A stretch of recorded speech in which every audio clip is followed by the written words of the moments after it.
Mars Explorer. A special book project with Create and Learn. By Anya Konodia.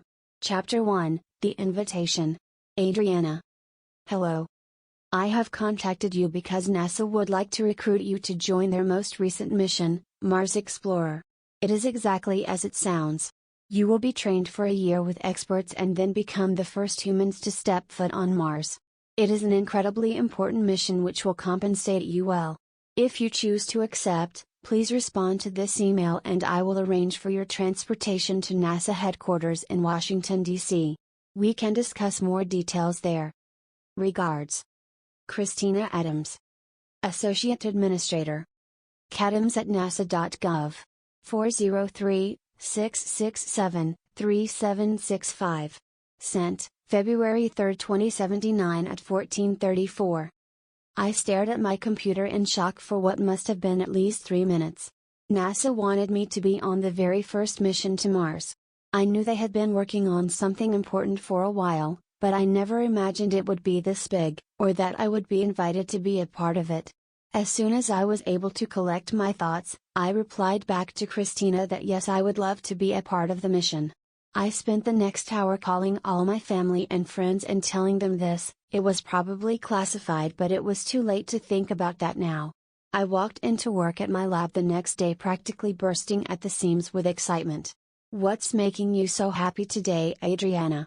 Did One Direction get back together or something? One of my coworkers joked. The reminder of my favorite band split over 60 years ago didn't even put a dent in my smile. I just got the most amazing job opportunity. I'm gonna be rich.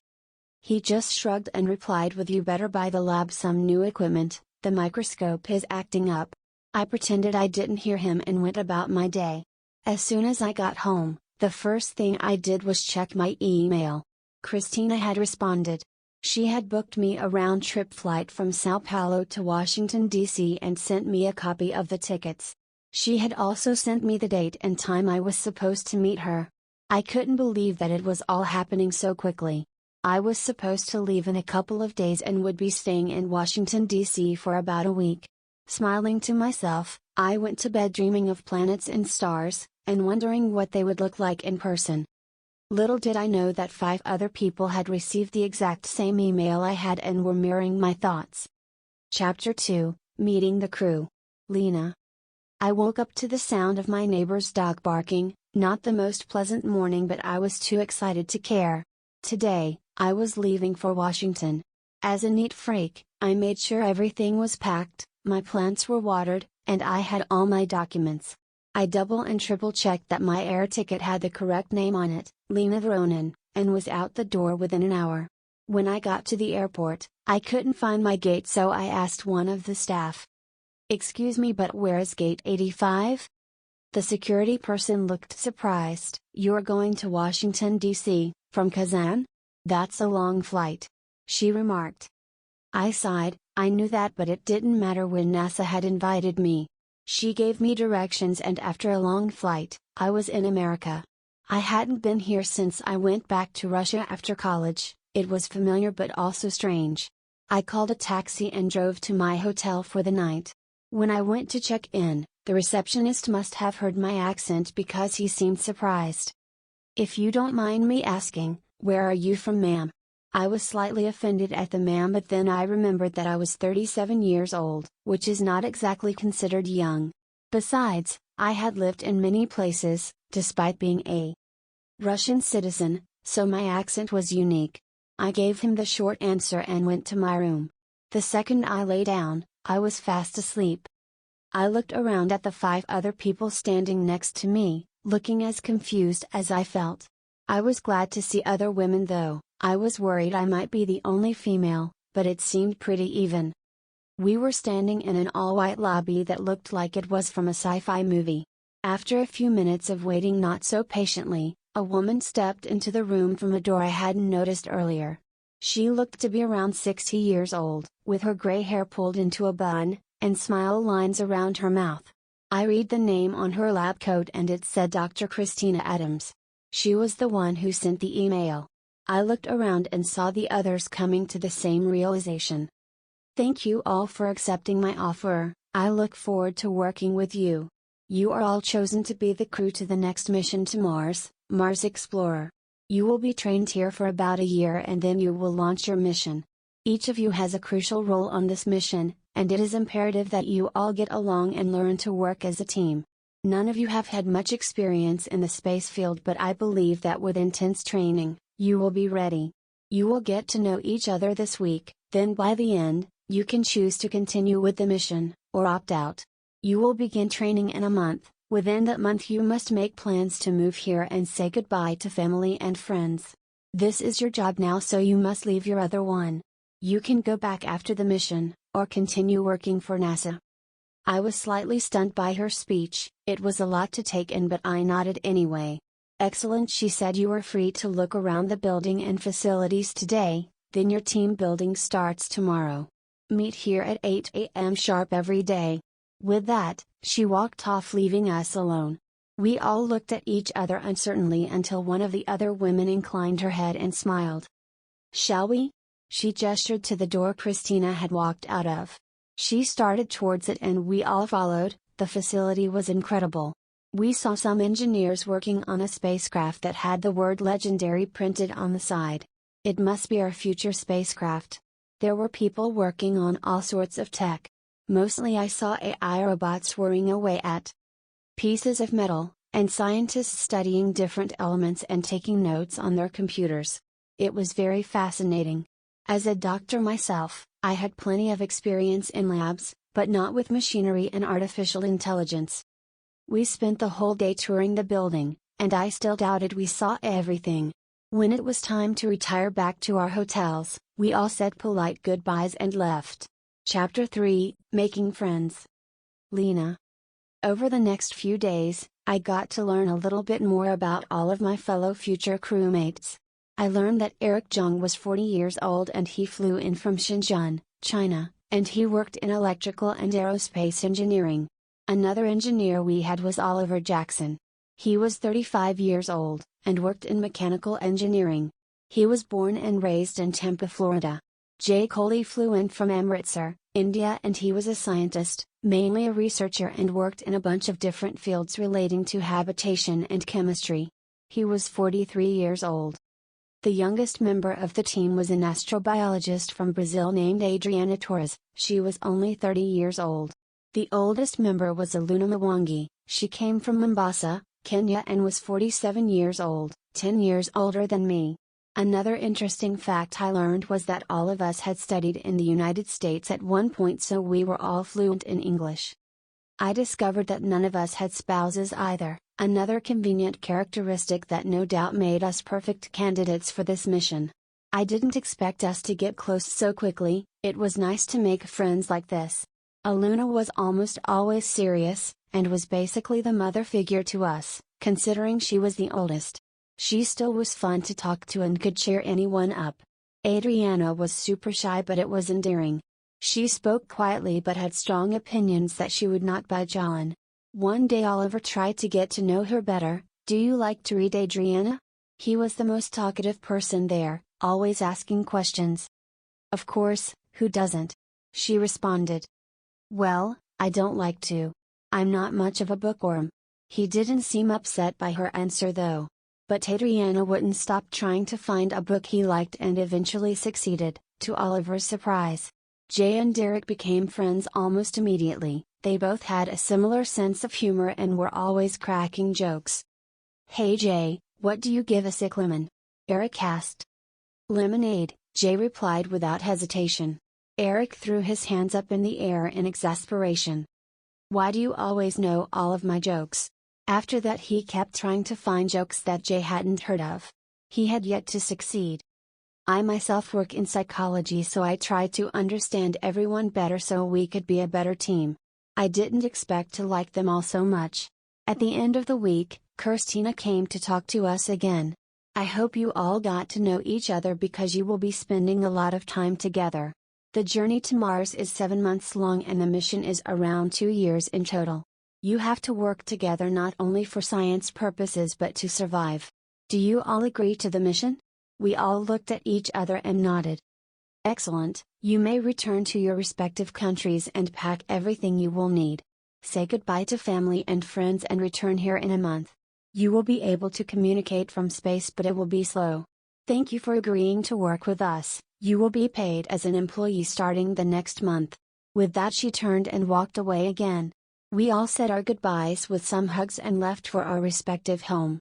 I had no idea how much hard work I was in for. Chapter 4, Easing Fears. Eric. 1 month later. I strolled down the streets of Shenzhen, known for being a shopper's paradise. I picked out some things to pack for my return to Washington, D.C. and my trip to space. Christina had sent out another email with necessities to pack for our Mars mission that would be multi-purpose and lightweight. I walked into a store for workout gear.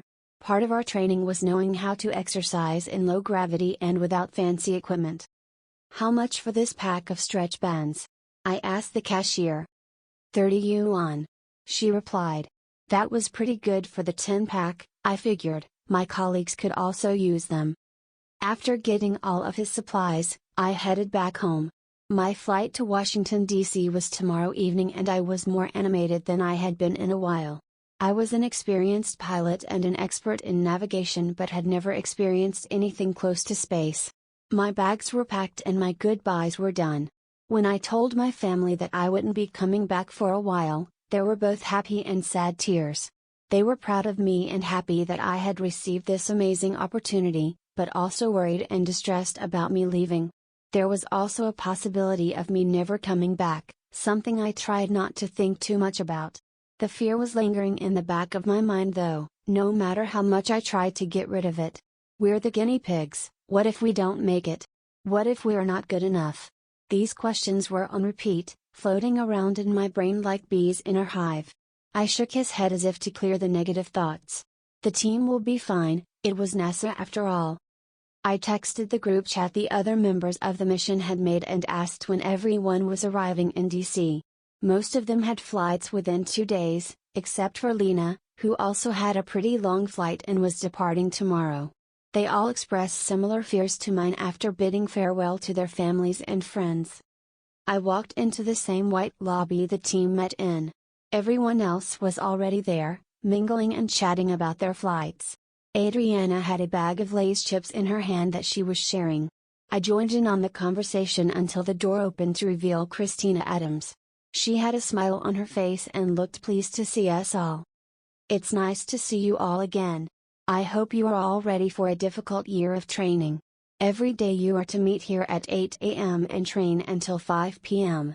Then you are free to do with your evenings as you please. You all have very important roles on this mission, so you will not all be trained together. There are some activities that you will need to develop as a team, but most of it is individual training. A month before your departure, all 6 of you will live in a capsule that will mimic the atmosphere of Mars and follow through with the simulation as if you were on your mission. I've sent you all the schedule for your training, as well as your role in the mission. Please do your best, your team's lives depend on it. When she finished talking, I pulled out my phone to see the email she was talking about. I saw the others doing the same out of the corner of my eye. My schedule looked pretty full and there was a lot of cool terminology in there that I didn't know. My role was to be an electrical and aerospace engineer since my skills were in navigation, machinery and communication. I also was the co-pilot with Aluna, who was the mission commander. Adriana was the astrobiologist and would help with understanding the surroundings and growing our food. Oliver Jackson would be the chief engineer and Jay was the lead scientist. He would be taking and analyzing samples. Lena was the medical professional on the trip. She was to be the medical doctor and the psychiatrist for us. She had plenty of experience with surgery and treating wounds of all kinds. The roles were well selected and everything was covered. Knowing that my team was composed of talented and intelligent individuals eased my worries. Chapter 5, Blood, Sweat, and Tears. Oliver. Day after day, we trained hard. Some of the team training we had was exercising and medical training. Lena was in charge of that aspect, but we still needed some basic knowledge.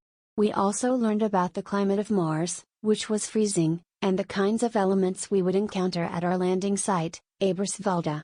We learned survival skills and some scientific knowledge we might need. I never thought I'd say this, but I think exercising is the easiest part of this whole thing. I can't believe that I actually look forward to physical activity every day," Adriana complained. I understood how she felt. Our schedule used so much brain power that using our bodies was a relief. Most of us had little knowledge of space, so we had to be taught from scratch. It was difficult learning the complicated math and memorizing so many celestial bodies. "Tell me about it. I've probably ran more in the past month than I have in my whole life. Muscles that I didn't even know I had are sore," Jay exclaimed. Aluna nodded her agreement. She was the oldest, so it had to be the hardest for her to stay in shape. We only saw Christina at the end of each week, where she wanted to be updated on our progress and how the training was going. We were all ahead of track and might finish earlier than scheduled. Our diet was another thing that we had to watch. In space, we would have limited food options, so we had to get used to not eating as well or as much every day. We ate enough to keep our strength up and give us energy, but no extra snacks were allowed. I was pretty upset that I couldn't eat Oreos anymore, but I still agreed. That might be the worst part of this mission, that I wouldn't be able to eat chips for a couple of years. A year went by faster than I thought. On the last day of training, Christina told us that we had the next week off before we started living in the Mars simulation capsule. We were to pack everything we would need for that month, and we had to grow our own food and everything too. "Oliver, wait up!" I heard from behind me. I turned to see Jay running towards me.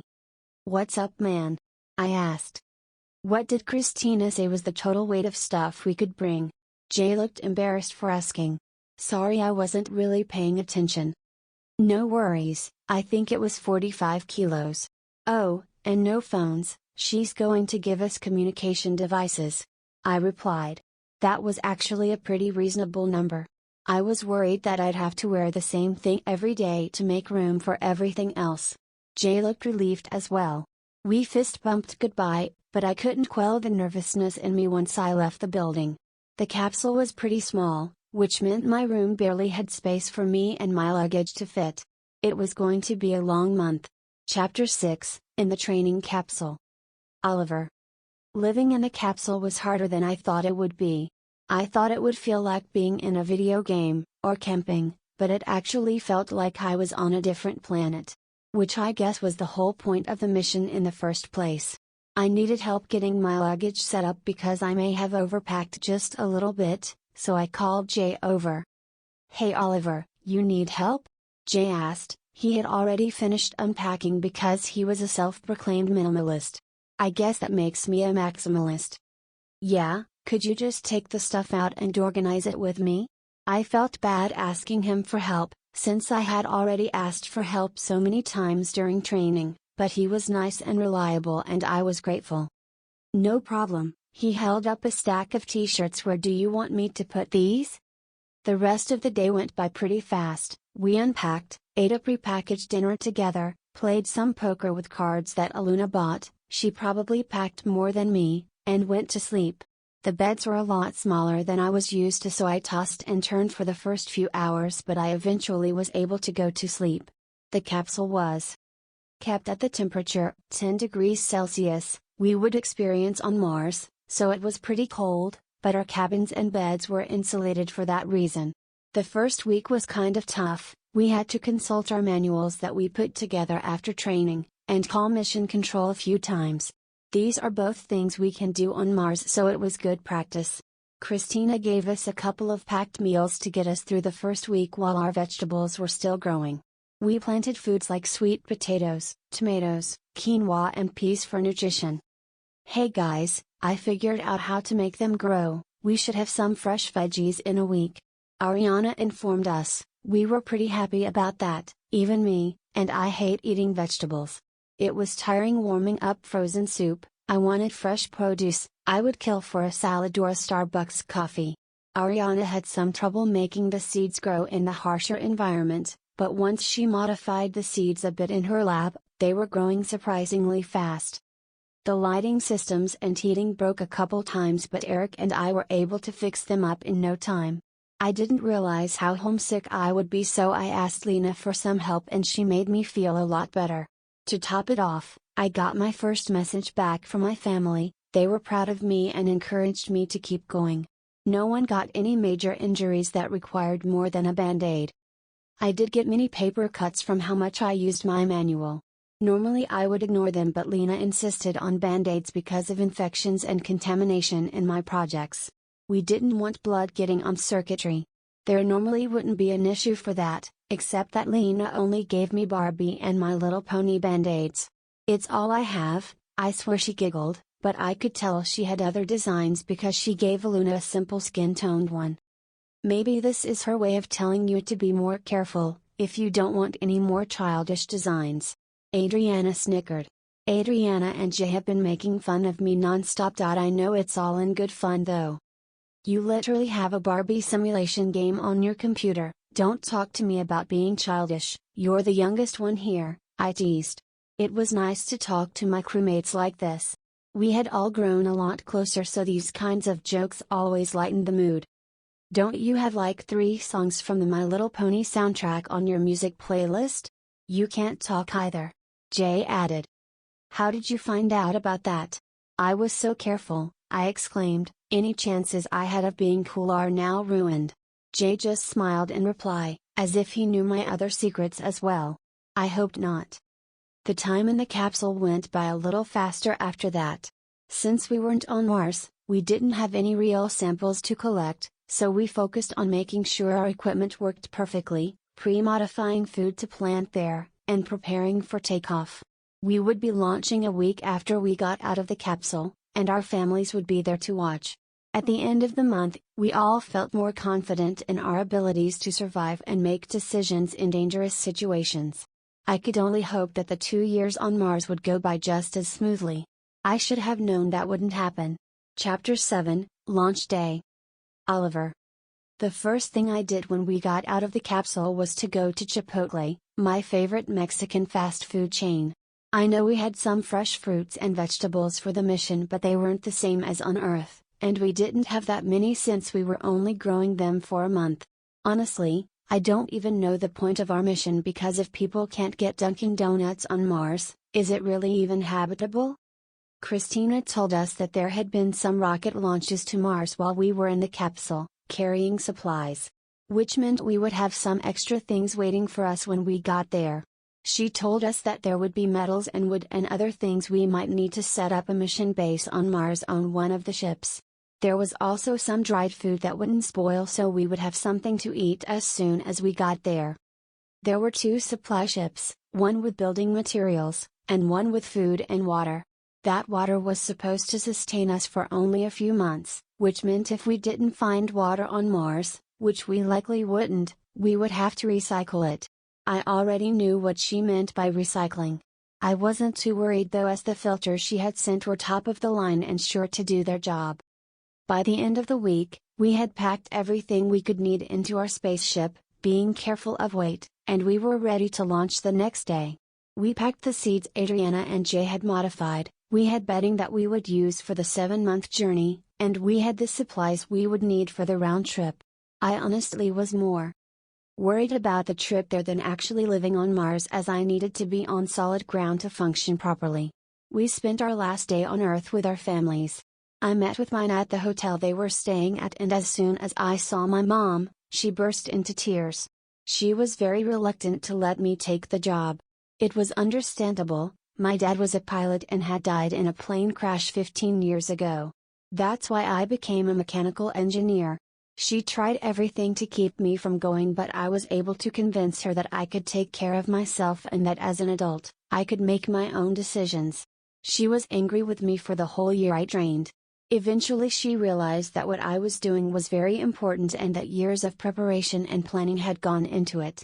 She still didn't believe it was safe, but neither did I.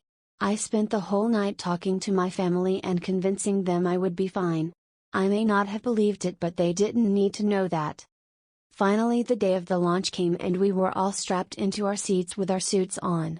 Everything was going according to plan, but I couldn't shake the feeling that something would go wrong very soon.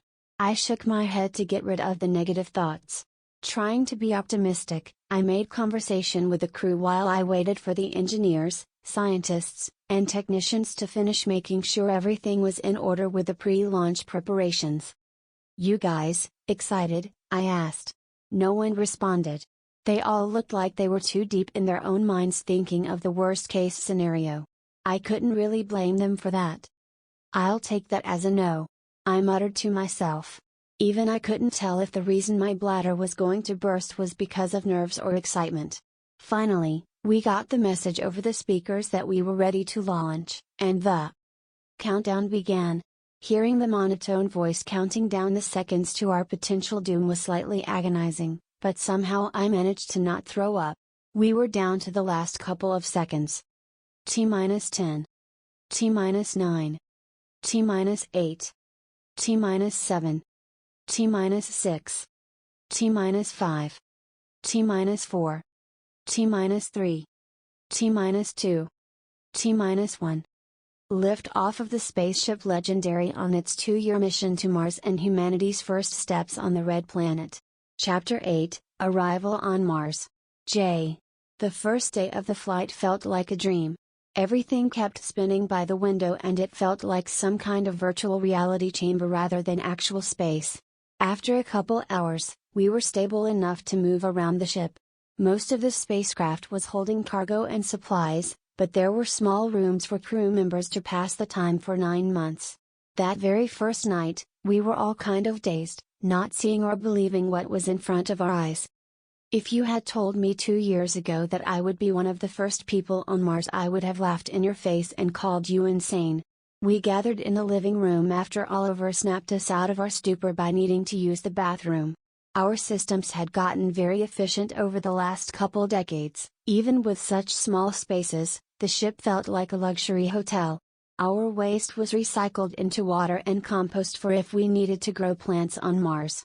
That part still felt weird, but we couldn't afford to waste anything. "Okay, I brought cards and some games, who wants to play?" Aluna asked the group. We were all allowed to bring a couple personal items for the trip and Aluna clearly had priorities. I appreciated the fact that she thought about the rest of us while packing too. "What about Go Fish?" I asked. It reminded me of the times I played with my family back home. "What's that, Jay?" Ariana asked, looking confused. "It's a card game where the goal is to make as many groups of 4 of a kind as you can, whoever has the most at the end, wins," I explained. The group looked hesitant but they agreed. I was trying to distract them from the fact that we were in space, with something from home. After explaining the game a couple times, they got the hang of it after a few rounds. "Ha, I won again. I thought you were supposed to be the master of this game, Jay," Eric exclaimed. We all groaned. He had won 3 times in a row already. "I thought I was, but apparently not," I replied. I hated losing, but I was glad everyone was loosening up. It almost seemed like we were playing at home, if not for the passing stars we saw from the window. The ship was pre-navigated so Eric didn't have to stay at the console. There were also ground crew that could control the ship if necessary. The night went on, or day, I'm not really sure, but we all have custom watches set to Earth time to keep track. Those watches are probably the main reason I didn't bail at the last minute from nerves. Who doesn't want a super cool high-tech watch that is more advanced than a phone and customized for you? We decided to skip dinner because no one was mentally stable enough to eat yet. After we all went to sleep in our sleeping bags, it was lights out. Our living space had gravity, which was nice because I didn't want to be floating around for 7 months, but we were still required to exercise. Headquarters didn't give us a schedule to follow for these 9 months because there wasn't much we could do here. It honestly felt like a vacation. We had working devices thanks to onboard Wi-Fi, we had decent food and water, and the space was designed to be as self-cleaning as possible.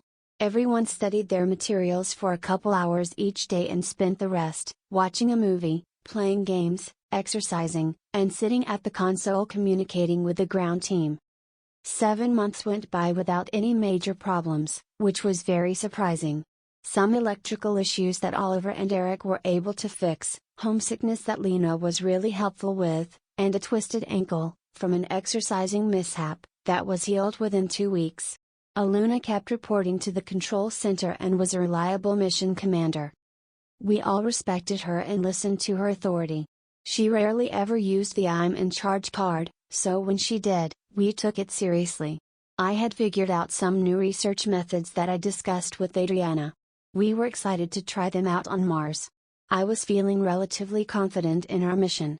I knew the first month or so would be hard, but after that it shouldn't be too difficult. I should have known better, of course.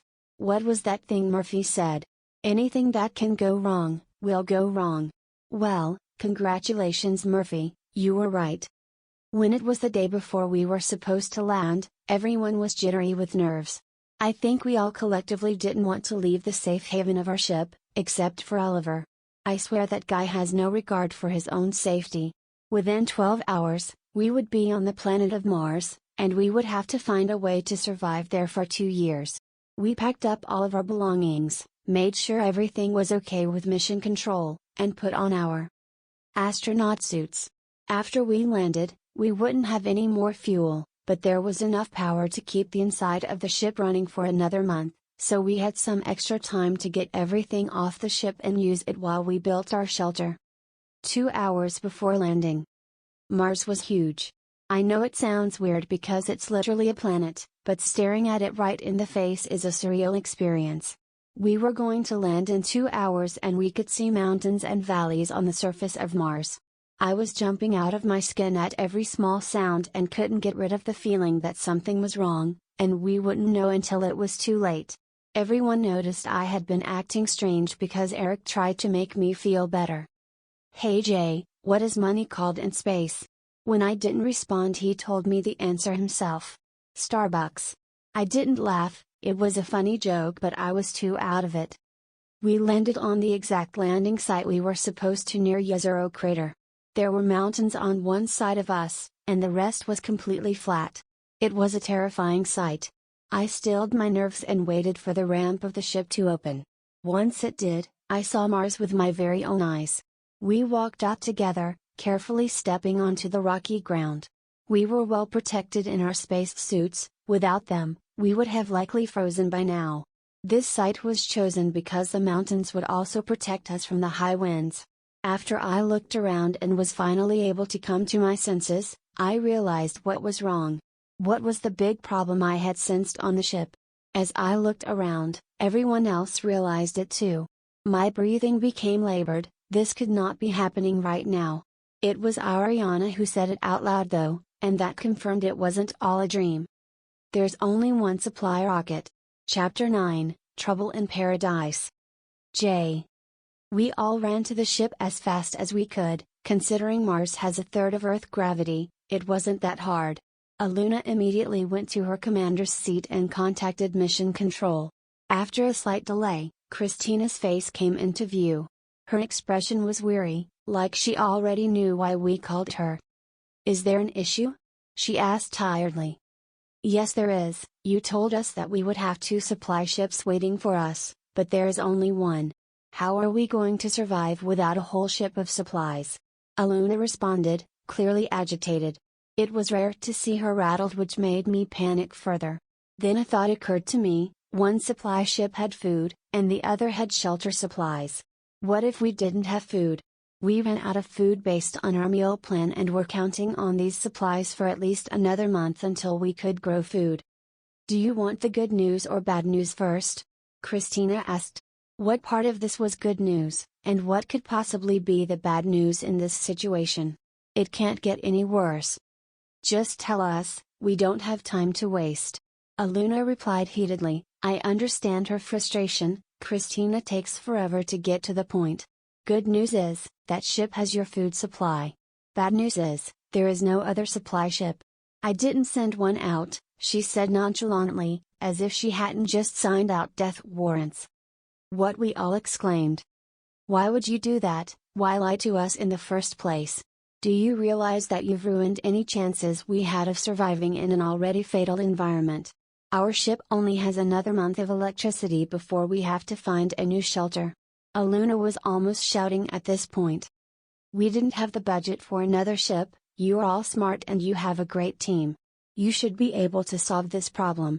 I couldn't believe Christina's nerve right now, There was no way NASA didn't have money for another supply ship. There shouldn't be any expenses saved when there are lives on the line. Aluna pinched the bridge of her nose, as if to get rid of a headache. Fine, can you at least help us? Send all of the rovers you can still control over to our landing site, we can repurpose those parts. Also send us any manuals you have on construction. It's the least you can do. Christina nodded, just once. You should have everything within 24 hours. And with that, she ended the call. We all stood there fuming, outraged by the fact that Christina clearly thought we were expendable guinea pigs. It was Adriana who broke the silence. I know we're all really mad right now, but we don't have the luxury of wasting time. So be mad while you work. We can start unloading the supplies, then when the rovers come, we can start breaking them down. Our first order of business is to build a greenhouse where the plants can live. We can use the rovers to build solar panels to keep our ship running longer than a month and live there instead. We can also use the few supplies we have in the cargo bay to build a small work area outside. Come on, chop chop. She stared at all of us with grim determination. We were shocked. Adriana has always been soft-spoken, this was a surprise. But she was right, and her ideas were actually brilliant. That's a great idea, Ariana. Okay, Eric and Oliver, start unloading the supplies we have in the back of this ship. Ariana and Jay, unload the food in the supply rocket. The weather outside is too cold for the food, so bring it into the cargo bay that Eric and Oliver are emptying. There should be a tube on the side of the ship you can connect to the supply vehicle. Me and Lena will go out and look for any other metals or rocks we can use. After all of the food is transferred, we can break down the supply ship as well for more parts. Aluna ordered. We all nodded and went to complete our tasks. Lena and Aluna had to help with the tube because it was large and heavy, something that would help against the Mars atmosphere. Ariana and I started moving the food while Eric and Oliver had started building the greenhouse. They were working together efficiently and seemed to know what they were doing. They were only building the structure and said they would work on the electricity to keep temperatures where they needed to be, but the seats Ariana and I worked on were meant to survive in rough terrain, so the greenhouse didn't have to be as advanced as the ones on Earth. The seeds were also modified to be able to go for weeks without water and regrow whenever they were harvested. After a couple hours of tedious work, the greenhouse had a stable foundation and all the food was safe in the storage area. The greenhouse was very small, but considering it didn't have to feed that many people, it was okay, as long as it did its job. Eric and Oliver wanted to keep going to break down the supply ship, but the rest of us convinced them to take a break. Come on man, just relax for an hour, and then we can keep working. You already did great work with the greenhouse, I said, trying to get Eric to rest. The greenhouse was amazing. The materials we were given were insulated and strong enough to resist the Mars wind, and the glass allowed sunlight to get to the plants, but not out. It was almost fully functional and it just needed a generator, and we could get that from the supply ship. I was feeling a lot more optimistic than I was a couple hours previous. I know that I should still be worried, but it's like my brain was telling me that as long as we were alive, we would be fine. I would panic later. Right now I was enjoying my peanut butter and jelly sandwich. The food from the ship was made by spaceflight nutritionists and was a lot better tasting than the dried meals we'd been having so far. After an hour, Eric and Oliver went back outside to break down the ship. Earlier, when Aluna and Lena went to find any supplies, they came back with a lot of sand. They thought we could try making glass out of it. Ariana, Eric, Oliver and I worked on breaking down the ship, while Luna and Lena tried to make glass. As I was collecting the screws, nuts, and bolts, I heard a shout of happiness from behind me. We did it, it's glass. Look, Lena shouted over the wind. She held up a lump of glass between two prongs, with a huge smile on her face. It was probably the first smile I saw from her since yesterday. We walked over to them to examine the glass. Lena took a glass-making class in college, so she knows the basics, Aluna said proudly. I can probably make these into sheets of glass later, so I'll just make lumps that we can melt down when needed. Lena told us, it didn't look like normal glass, but it did look pretty strong. It would definitely come in handy later. After the supply ship broke down, we had a couple of lumps of glass. We decided to call it a day. According to the plan the ground crew made, we only had a month to build shelter and grow food. After that it was all research. The next day, when we left the ship, we saw at least 10 rovers surrounding us. Eric and Olivia immediately started working on solar panels and the generator for the greenhouse. It took them a couple days to finish the generator, but with the supplies they had, it worked pretty well. Once the generator warmed up the greenhouse, Ariana started planting the seeds and taking note of their growth. I worked on making the water filters more efficient because the quality of water was starting to decline. I also helped with solar panels because it seemed like it was hard work, and we didn't have much time to finish. Lena was taking samples from the ground and seeing if there was anything she could use medicinally or to treat wounds. She was the backbone of the group. She made sure everyone ate enough and stayed hydrated. She made sure everyone was exercising and had one-on-one sessions with each of us to get us through the hard time. Aluna reported to the ground crew and made sure we had enough fuel to make the journey back. She also transferred the remaining fuel from the supply ship to our ship.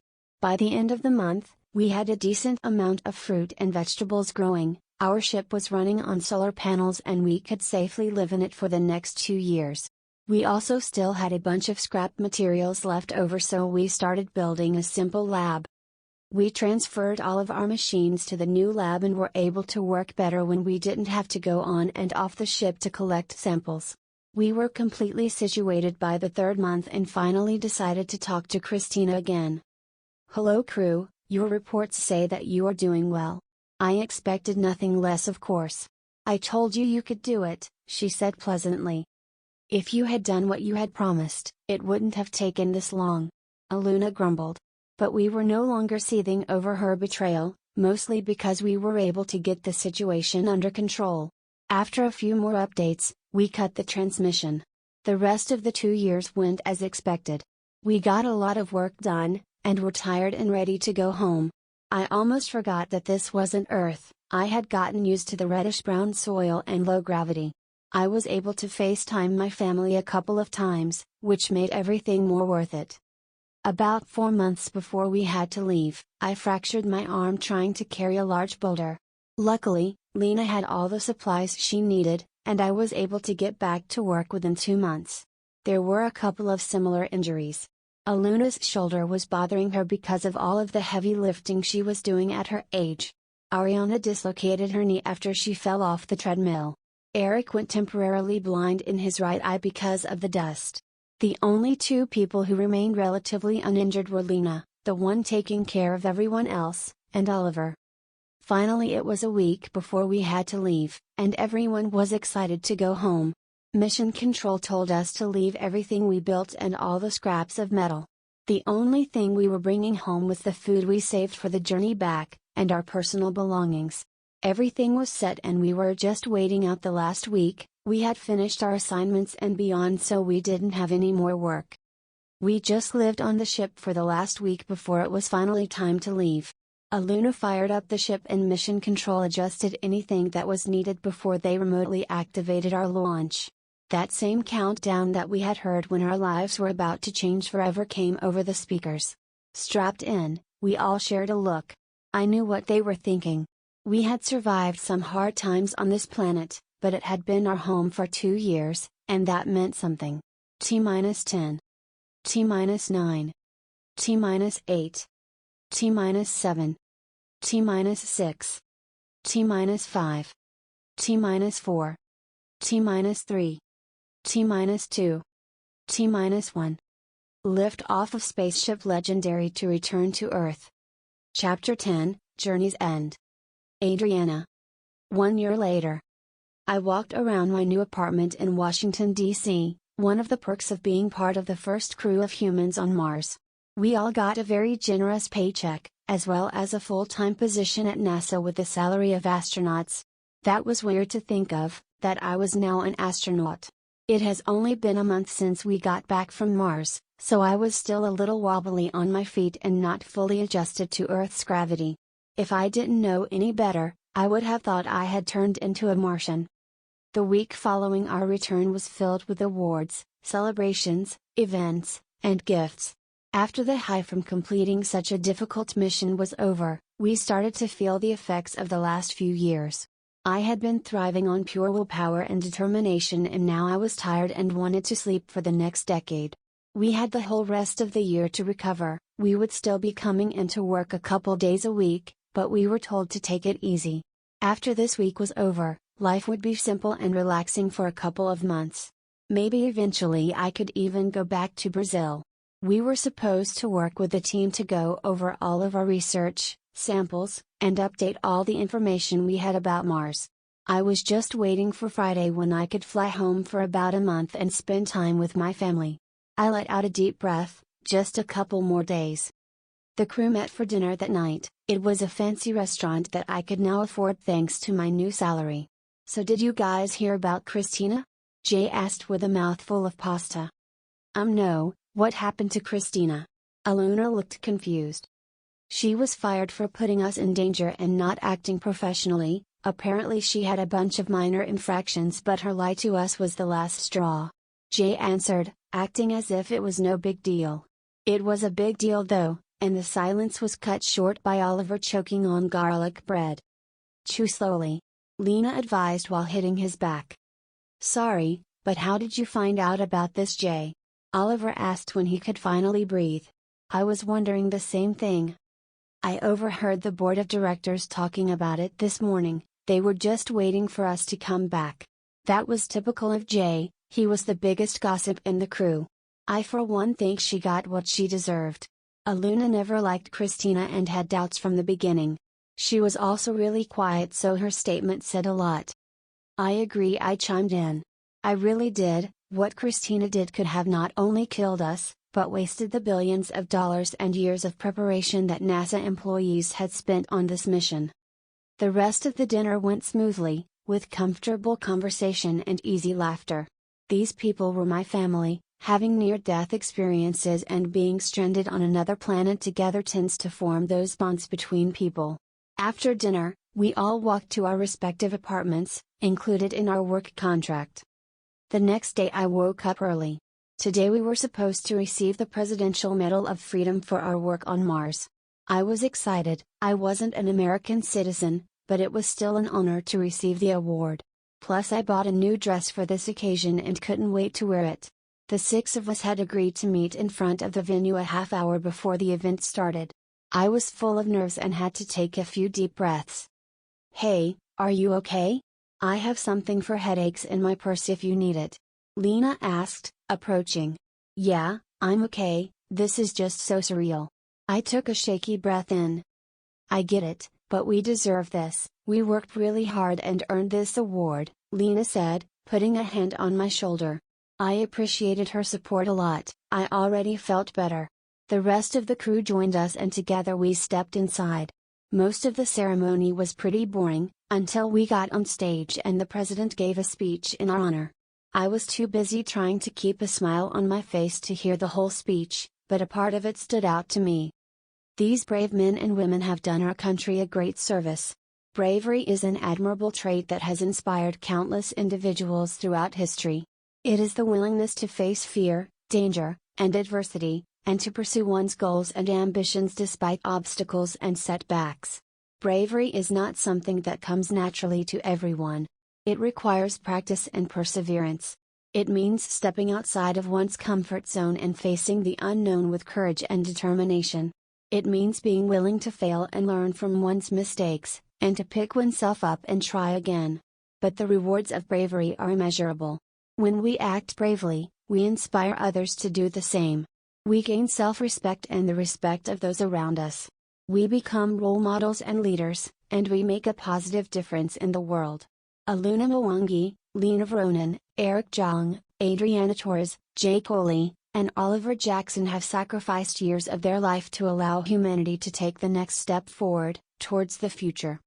Then he turned to us. "Thank you for your service to not only this country, but to the world and beyond. Your hard work is appreciated by millions around the globe." As he continued talking, my mind wandered again. It was true, almost 1 billion people had watched our ship launch and return to Mars on television. People on the street kept coming up to us to ask for pictures, an autograph, or to ask a question about our trip. Seeing the fruits of our labor impacting even those on the other side of the planet made me beyond ecstatic. I felt like I did some good in the world, like I made a difference. And that's all anyone could hope for. Postscript. I gazed at the 6 heroes standing in front of me. They were doing a conference where anyone could ask questions. Of course I begged my mom to take me as I was a huge space nerd. I had already gotten all of their signatures on my Mars poster and had bought one of each souvenir from the gift shop. They were the kind of people I wanted to be like. My dream was to be an astronaut, and hearing their stories gave me hope. Maybe in 20 years I could be the first human on Venus. I was only 12 years old, but it was never too soon to start dreaming, right?